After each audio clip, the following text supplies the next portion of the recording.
panggilanmu untuk siapkan bangsaku agar semua cerdas nanti.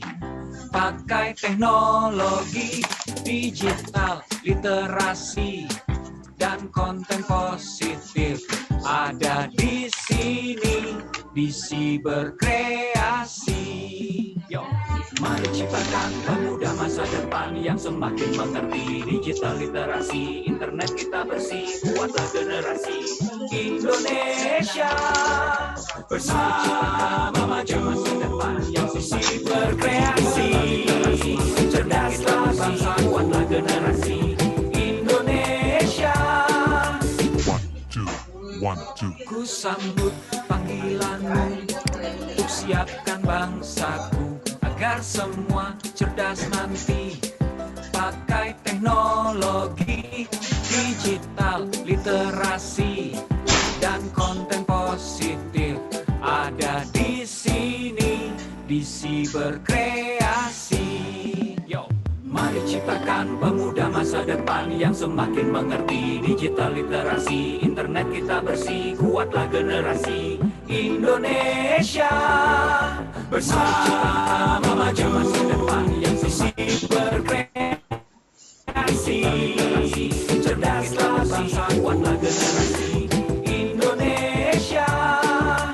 Indonesia bersama maju masa depan yang Bisi Berkreasi. Internet kita bangsa, kuatlah generasi Indonesia bersama maju. Hey, berkreasi, cerdaslah bangsa, kuatlah generasi Indonesia. Indonesia. Hey.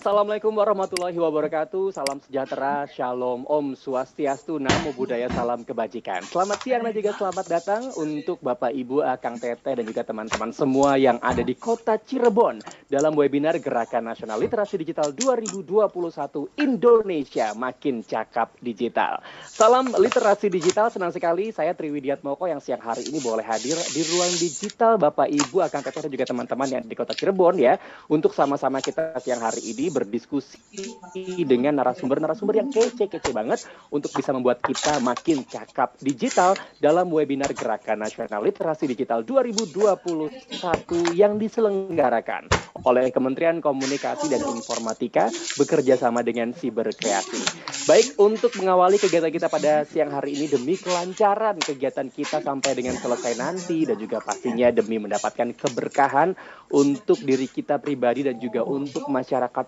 luas pada umumnya ya atas kegiatan yang kita ikuti pada siang hari ini, saya akan mengajak Bapak Ibu, Akang Teteh dan juga teman-teman semuanya untuk sama-sama berdoa sesuai dengan agama dan juga kepercayaan masing-masing. Berdoa disilakan.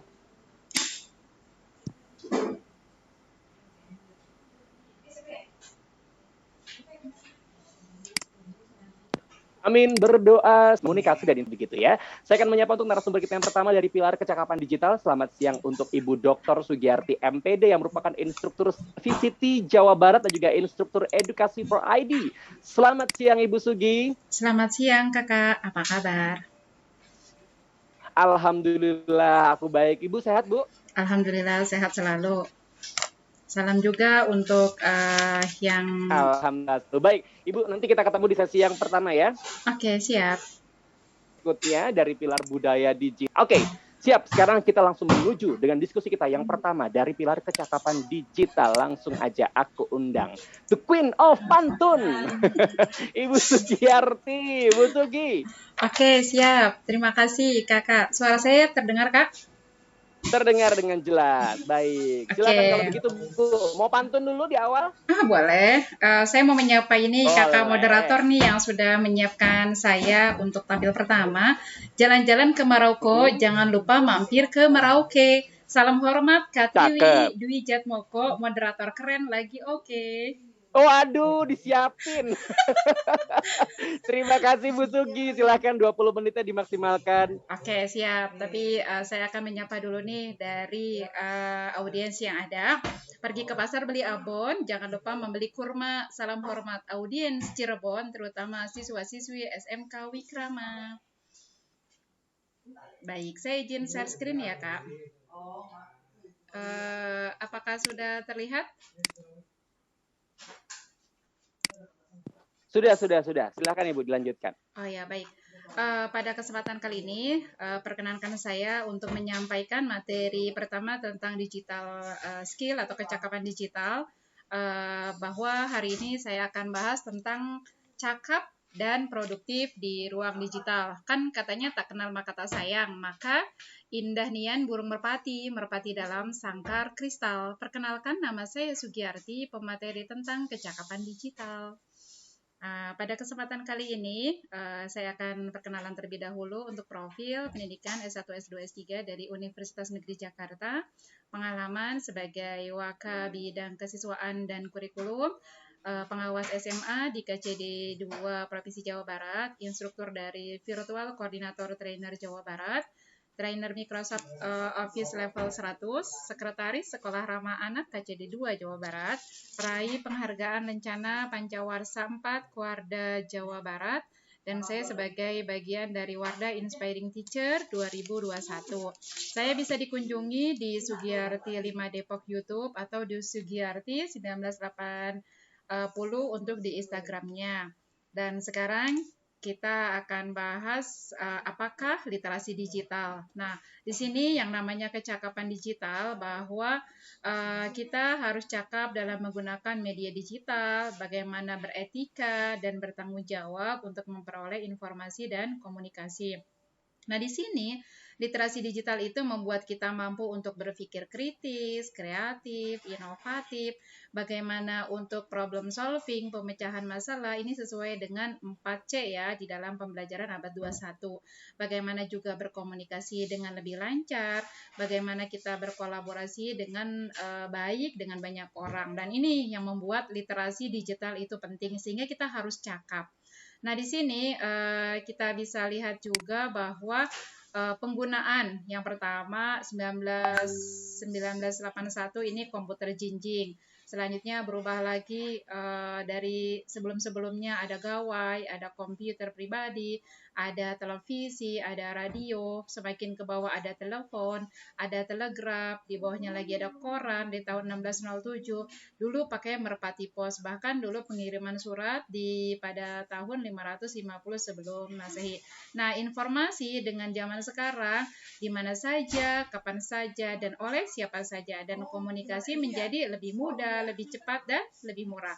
Nah, di sini kita bahas apa sih generasi. Nah, ternyata generasi menurut Cooper Smith tahun 2000, generasi adalah sekelompok orang yang memiliki apa? Tahun lahir sama, umur, lokasi, dan juga pengalaman historis atau kejadian dalam individu. Jadi dia dalam satu waktu yang sama dalam fase pertumbuhannya. Nah, di sini dunia dalam genggaman kita karena kita sekarang bisa melakukan dengan menggunakan gawai atau handphone. Nah, di sini kita bisa lihat ada perubahan ya dari generasi ke generasi. Yang pertama ada generasi baby boomers, itu lahir di tahun 1946 sampai 1964. Jadi biasanya ciri-cirinya itu berpetualang, optimis, berorientasi kerja, dan untuk generasi X 1965 sampai 1976.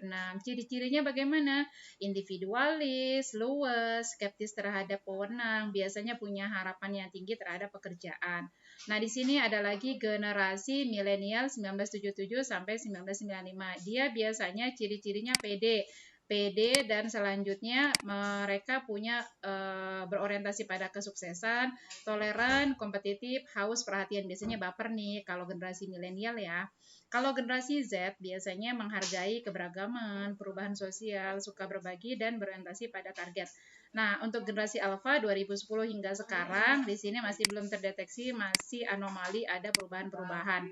Nah, di sini berdasarkan data di Januari 2021 berdasarkan data portal.com /report/digital 2021 Indonesia, ternyata pengguna internet dari usia 16 sampai 64 tahun di sini berdasarkan data ternyata pengguna dari video atau YouTube 98,5, pengguna vlog itu 74,3, mendengarkan musik itu ada 84, selanjutnya mendengarkan radio ada 52,1% dan mendengarkan podcast itu ada 58,0%.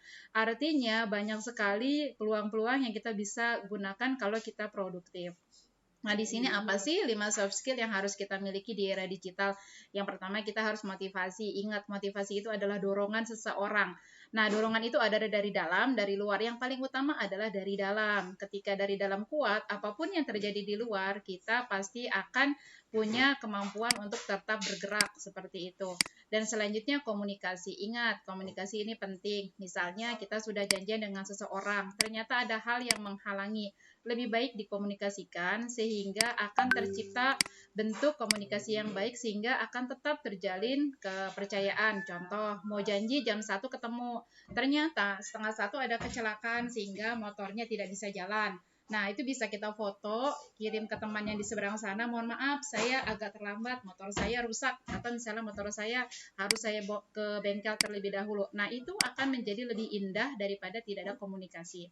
Selanjutnya, pengendalian emosional. Nah, jangan pernah egois terhadap sesuatu yang kita lakukan. Jangan merasa benar terhadap apa yang kita lakukan. Karena bisa jadi benar itu benar bagi seorang, tapi tidak benar untuk wilayah umum, seperti itu. Bisa jadi, sekarang nih siswa-siswi SMK Wikrama bertemu, nanti 10 tahun kemudian sukses. Ketika merasa nyaman dengan temannya waktu di sekolah, bisa jadi kita dipanggil, halo, kita ada program, ayo ikut yuk kegiatan saya. Itu kenapa? Karena dia merasa teman itu nyaman untuk dibawa kerjasama. Selanjutnya berpikir kreatif dan inovatif. Contoh, sekarang di zaman pandemi sedang marak tentang penggunaan masker. Misalnya masker harga 15.000 bisa loh kita rubah jadi masker harga 30.000. Contohnya bagaimana? Maskernya dibordir sedikit, dikasih logo, dan plastiknya itu dikasih logo yang sedikit. Kasih di marketplace dengan harga yang sama 15.000, dengan ada sentuhan kreatif dan inovatif, maka harganya menjadi lebih mahal. Itulah arti dari sebuah kreatif dan inovatif yang mahal. Selanjutnya integritas. Integritas ini terkait dengan tanggung jawab, selanjutnya percaya diri, bagaimana melaksanakan tugas, selanjutnya hal-hal yang terkait dengan personal branding atau harga dari diri seseorang yang bisa dipercaya. Nah, selanjutnya di sini perangkat dan media digital kini banyak digunakan di remaja di usia berapa? 12 sampai 18 tahun. Tapi yang pasti peran orang tua itu harus ditekankan. Jadi kalau misal nanti pada saat kesempatan kita jangan membuat password ya, jangan biar orang tuanya nggak tahu, tuh nggak boleh. Selanjutnya kita bisa menggunakan media blog, dapat melatih untuk menulis. Jadi siswa-siswi boleh loh hari ini melakukan apa, boleh kita sebagai penulis. Selanjutnya mengeksplorasi minat dengan informasi yang ada. Misalnya suka memasak, nah nanti bisa buat vlog bagaimana cara memasak di rumah, nanti upload di YouTube. Jadi kalau seperti itu akan menjadi jalan-jalan ke Klaten, di Klaten lihat waduk. Silakan buat konten dan jual produk seperti itu. Nah, di sini ada konsisten, yaitu menerapkan hukuman jika melanggar. Jadi kalau siswa-siswi merasa dihukum orang tua karena terlalu berlebihan, ya tidak apa-apa, itu adalah konsekuensi. Dan kalau ada tayangan merokok, narkoba, miras, itu jangan dimasukkan ke dalam hati atau jangan dicontoh ya. Dan yang pastinya kita menanamkan etika berkomunikasi dan yang pasti memperkenalkan keanekaragaman dan situasi emosional dan ekonomi. Nah, di sini kita tahu sekarang kan zaman udah tahun 2021. Ternyata yang akan datang di sini sangat dibutuhkan bagaimana pekerjaan yang menunjang. Yang pertama adalah content writer atau content creator. Contohnya pada awal kegiatan ini ada flyer. Nah, flyer itu ada tulisannya indah ya kan? Itu salah satu bentuk dari content writer. Nah, itu kalau yang masih belajar itu biasanya bisa dihargai satu flyer 500.000. Nah, bisa kebayangkan kalau misalnya sehari bisa buat flyer berapa, ternyata dilirik oleh perusahaan besar, udah uang mengalir hanya di depan laptop. Nah, selanjutnya buatnya bagaimana? Bisa dengan buat Canva, bisa dengan poster my wall. Jadi bisa kita atau bisa juga pakai PPT, tapi kreasinya yang unik dan yang bagus. Nah, selanjutnya kita bisa buat desain grafis. Nah, desain grafis ini juga sama. Di desain grafis itu akan membuat satu cerita dalam satu buku hanya dalam satu lembar saja, sehingga semuanya menjadi bisa terbaca atau masuk juga ke dalam infografis. Ada lagi fashion atau food stylist. Nah, sekarang bisa lihat ya, misalnya harga pisang di pasar hanya 20.000. Nah, ternyata punya aktif kreatif inovatif. Jadi pisangnya disajikan, digunakan topping, pakai seres, pakai meses, selanjutnya dibakar, tampilannya oke. Yang harganya murah bisa loh tampilannya 30.000 asalkan oke. Nah, itulah kreatif. Ada lagi videographer. Jadi bagaimana cara pembuatan video dengan tampilan dan teknik yang baik. Selanjutnya kita bisa jadi bloggers. Jadi untuk travel, misalnya jalan-jalan kemana, kasih videonya, upload di YouTube. Tapi yang tadi ya harus ada etikanya. Selanjutnya makanan, selanjutnya pakaian dan juga kecantikan. Dan juga kita bisa pekerjaan di generasi milenial sekarang bisa untuk sosial media strategis gitu. Seperti sekarang juga ada juga ya driver online. Nah, selanjutnya dengan adanya pekerjaan yang baru, pasti juga ada juga dong pekerjaan yang hilang. Nah, pekerjaan yang hilang ini yang pertama contohnya postman atau pembawa surat. Dulu kan kita menanti biasanya ada suara apa namanya bunyinya tuh ya, keliling-keliling gitu, pos koran misalnya gitu, atau misalnya surat kabar datang gitu. Nah, sekarang udah tidak ada, adanya WA, pakai Telegram, pakai email. Selanjutnya teller bank. Teller bank sekarang bisa digantikan dengan menggunakan aplikasi e-money atau aplikasi perbankan lewat handphone. Jadi lama-lama teller bank tuh akan hilang pekerjaannya. Demikian juga kasir dan juga customer service. Nah, customer service kita juga bisa cari di internet customer service perusahaan apa, itu otomatis langsung dijawab secara otomatis. Jadi lama-lama bisa hilang. Selanjutnya librarian, di sini penjaga perpustakaan. Sekarang sudah ada loh library yang online. Misalnya kita cari UI, perpustakaan UI online itu udah bisa. Misalnya perpustakaan dari pendidikan, atau kalau mau cari data di Google bisa dengan cara apa? Google Cendekia. Wah, itu nanti berbagai macam bentuk bisa loh kita ambil. Nah, tapi caranya nanti ATM ya, amati, tiru, dan modifikasi. Nah, supir juga lama-lama akan hilang karena sekarang ada online, driver online, itu lebih murah. Tidak perlu sewa mobil, tidak perlu beli bensin, tidak perlu beli segala macam, sudah langsung ikut sopir online. Hanya 50.000 yang biasanya kalau sewa mobil bisa 300.000. Berarti lebih hemat, cermat, dan bersahaja. Nah, di sini kita bisa lihat bahwa dalam berinternet ada positif dalam banyak hal, tapi juga bisa berdampak negatif kalau misalnya kita tidak lengkapi dengan sistem pengamanan. Ini nanti akan dibahas di pilar yang keempat tentang keamanan digital.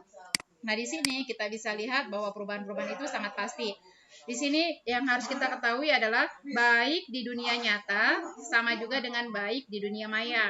Buruk di dunia nyata itu sama juga dengan buruk di dunia maya. Jadi norma di dunia nyata harus sama dengan di dunia maya. Sehingga ini akan menyelimuti seseorang dengan kecakapan digital yang mumpuni seperti itu. Yang pasti bahwa kebiasaan buruk atau negatif di dunia nyata biasanya akan membawa seseorang ke dalam dunia maya menjadi dunia nyata. Sehingga kebiasaan buruk ini akan tertanam dari kecil hingga dewasa. Nah, kita bisa lihat dengan adanya kecakapan digital, ada transformasi, ada perubahan. Misalnya, kita belanja biasanya dengan e-commerce, bank, dan dengan e-banking, notari dengan cyber notari, voting juga e-voting. Contohnya nih, pernahkah pemilihan ketua OSIS pada saat masa pandemi menggunakan apa aplikasi, misalnya Mentimeter, Google Formulir, atau bisa juga dengan data dari Microsoft Formulir. Nah, di sini usaha di era digital bagaimana? Di sini adalah mudah, murah, cepat, dan mendunia. Karena apa? Kita bisa membuat aplikasi dengan cara yang lebih mudah dengan kita melakukan download dari YouTube. Kita akan pelajari seperti itu. Dan apa yang harus kita lakukan agar kita menjadi lebih cakap? Yang pertama harus melakukan think, yaitu true. apakah konten atau komen yang kamu unggah di medsos sesuai dengan fakta atau malah justru hoax? Dan helpful, apakah konten atau komen yang kamu unggah di medsos akan bermanfaat bagi orang lain atau justru melukai orang lain? Selanjutnya information, apakah informasi yang kamu unggah bisa dipertanggungjawabkan? Atau needed, apakah konten yang kamu unggah dalam sesuatu itu bisa membantu orang lain?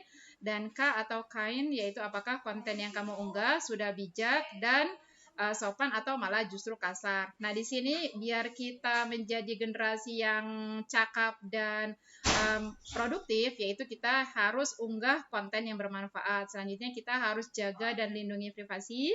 Selanjutnya akses situs positif dan aman, dan yang pasti jangan mudah tergiur ya jika ada hal-hal yang belum jelas.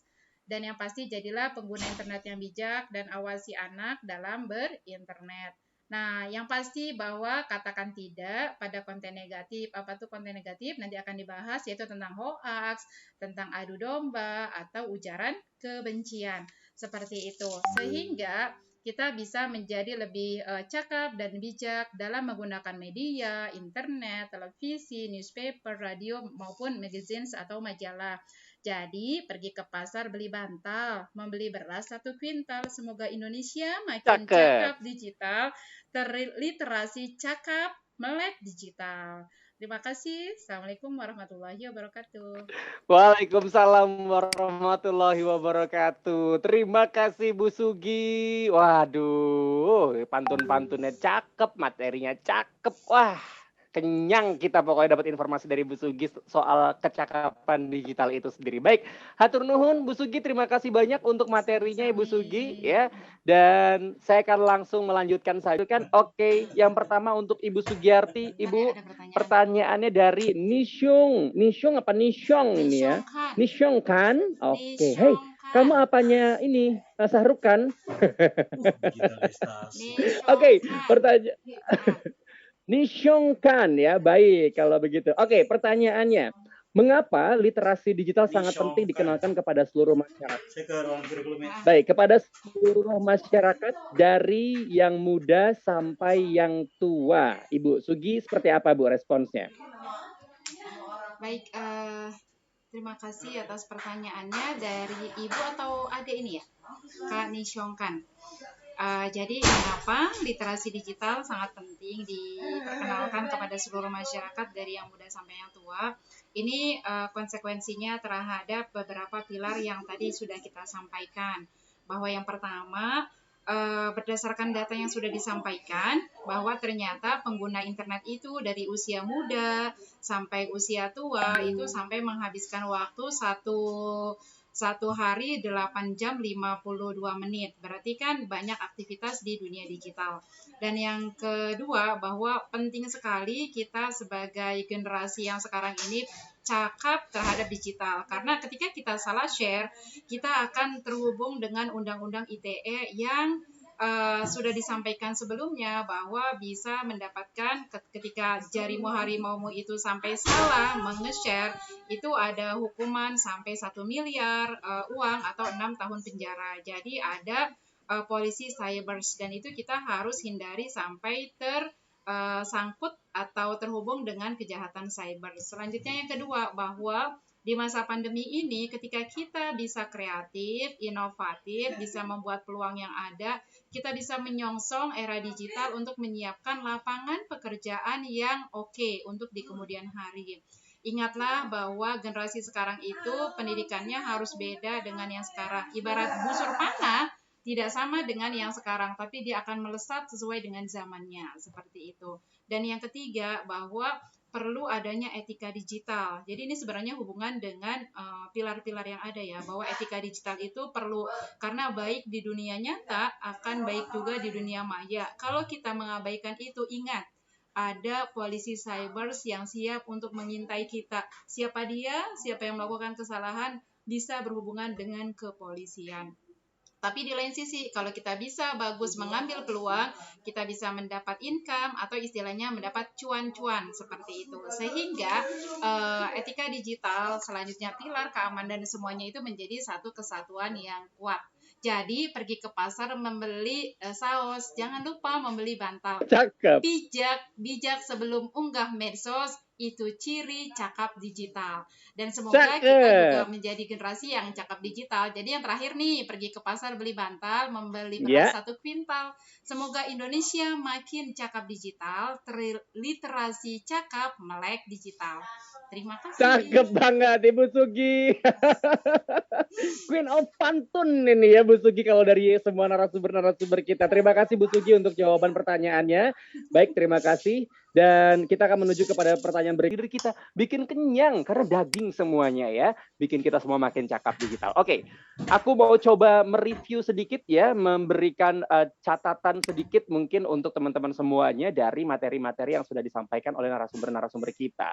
Yang pertama dari Ibu Sugiyarti tadi tentang tetap cakap dan produktif di ruang digital ya. Dari awal langsung dihajar set 5 soft skills yang harus dimiliki di era digital.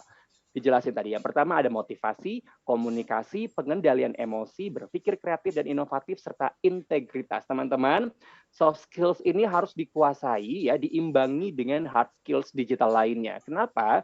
Karena soft skills ini yang tidak akan pernah bisa digantikan oleh teknologi digital.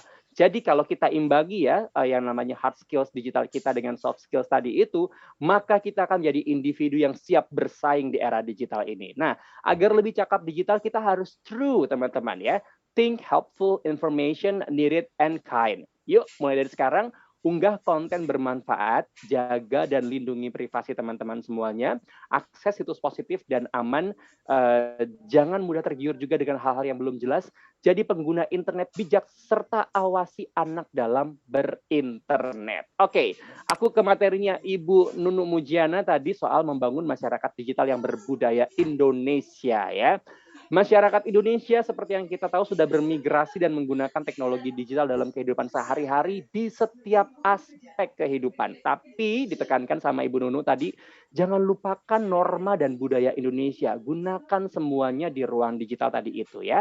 Nah, berbicara tentang masyarakat digital yang berbudaya Indonesia, ini syaratnya itu harus atau wajib memahami hak-hak digital. Kemudian juga menuliskan komentar dan berekspresi yang santun sesuai budaya Indonesia dan wajib memahami multikultural dan toleransi di ruang digital. Jadi, yuk wujudkan sifat orang Indonesia yang terkenal ramah, bukan hanya di dunia nyata, tapi juga di dunia. Dan bisa dibilang jejak digital itu jahat, teman-teman, karena bisa berbalik menjadi senjata untuk menyerang kita nantinya ya. Dan untuk itu, dalam memberikan informasi, hindari penyebaran yang namanya isu SARA, konten pornografi, dan aksi kekerasan. Jadi, gunakan sosial media kita untuk membangun personal branding yang positif. Ada rumusnya yang sebetulnya simpel sekali. Cuman ada 4, teman-teman ya. Jadi lebih proaktif daripada reaktif ya. Jangan asal posting konten. Kemudian juga proteksi privasi kita dan sopan. Jangan arogan. Ingat itu teman-teman. Oke. Kita ke narasumber berikutnya, pilar yang terakhir dari Pak Ahmad Rofahan soal jangan banyak pamer di dunia maya. Iya ya, orang-orang kita tuh senang banget pamer di dunia maya. Padahal ternyata dari kebiasaan pamer tadi itu ya, kita suka nggak sadar membocorkan data diri kita di ruang digital, teman-teman ya. Jadi yuk belajar dari sekarang pelan-pelan ya, jangan suka pamer yang namanya mungkin data-data pribadi kita. Apapun itu bentuknya tadi sudah dijelaskan satu persatu yang termasuk data pribadi itu apa aja ya. Terus tadi ada satu pembuktian cukup mengejutkan buat saya ya, terbaru dari Jepang yang ternyata bisa membobol sistem keamanan kita melalui selfie dengan pose 2 jari yang membuat sidik jari kita terpapar. Waduh, ngeri juga teman-teman ya. Ingat teman-teman, karena dari yang namanya selfie dan juga postingan foto, itu juga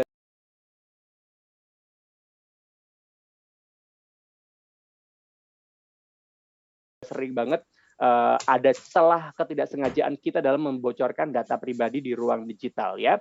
Ada beberapa hal yang sering kita lupa untuk jaga dan kadang-kadang kita kayak lupa atau seenak hatinya men-share begitu aja gitu di ruang digital atau bahkan ke orang lain. Seperti contohnya tadi alamat email, nomor handphone, dan juga nama ibu kandung. Padahal 3 hal ini bisa menjadi akses untuk membobol banyak akun-akun sosial media atau perbankan kita, teman-teman. Jadi ingat teman-teman, status pamer yang sering kita share di sosial media juga bisa mengundang yang namanya tindakan kriminalitas lainnya. Oke. Cakep banget ini materi-materi yang sudah di-share oleh narasumber kita. Aku mau ngucapin terima kasih yang sebesar-besarnya untuk narasumber-narasumber dan juga key opinion leader kita. Terima kasih untuk Ibu Dr. Sugiyarti MPD, instruktur VCT Jawa Barat dan juga instruktur edukasi for ID. Terima kasih juga untuk Ibu Nunu Mujiana SPD, Wakasek Kurikulum SMK, Wikrama Bogor. Terima kasih juga pastinya untuk Pak Indra Ilham Riyadi, Grup Komersial dan juga Assistant Manager Digital Marketing, dan juga Bapak Ahmad Rofahan, Ketua Relawan TIK Kabupaten Cirebon. Dan juga yang pasti yang sudah melengkapi pastinya ini pemaparan dari para narasumber kita dan juga diskusi kita hari ini ya, fashion designer dan juga digital creator kita ada Kak Clarissa Purba. Terima kasih banyak untuk materi-materi, insight dan juga informasi yang sudah di-share yang semuanya daging-daging banget ya. Oke, teman-teman, sudah ada link post test yang bisa langsung teman-teman klik di chat box ya. Jadi silahkan diisi dengan data-data yang lengkap supaya teman-teman bisa mendapatkan electronic certificate. Karena sayang nih kalau seandainya udah ikutan tapi nggak punya yang namanya electronic certificate dari kegiatan kita pada hari ini. Dan sekarang sambil mungkin teman-teman mengklik untuk link post testnya, klik juga kameranya. Yuk kita foto bareng-bareng dulu teman-teman. Kita dokumentasikan kegiatan kita hari ini. Kota Cirebon teman-teman semuanya cakep-cakep semua. Yang dari tadi sudah on cam, keren ya. Yang belum on cam sekarang juga aku minta untuk on cam. Kita foto bareng-bareng ya teman-teman di studio. Boleh silahkan capture sesuka hati. Pokoknya kita nyalain kameranya, kita foto dengan pose salam literasi digital. Jempol dan juga telunjuknya dibentuk huruf L ya teman-teman semuanya ya. Kita foto bareng-bareng dengan pose salam literasi digital. Kasih senyum yang paling kece. Wah, cakep ini semua pada nyalain kamera ya. Oke, sudah menyalakan kamera, silahkan teman-teman di studio standby untuk capture. Aku hitung dalam hitungan 3, kasih senyum yang paling kece. 1, 2, 3. Yes, berikutnya boleh silakan aku hitung lagi kalau begitu untuk teman-teman di studio. Kalau mungkin mau slide berikutnya silakan difoto. Aku hitung lagi dalam hitungan 3, silakan. 1, 2, 3. Cakep banget. Terima kasih Cirebon, kece loh ini teman digital. Oh, teman semuanya ya.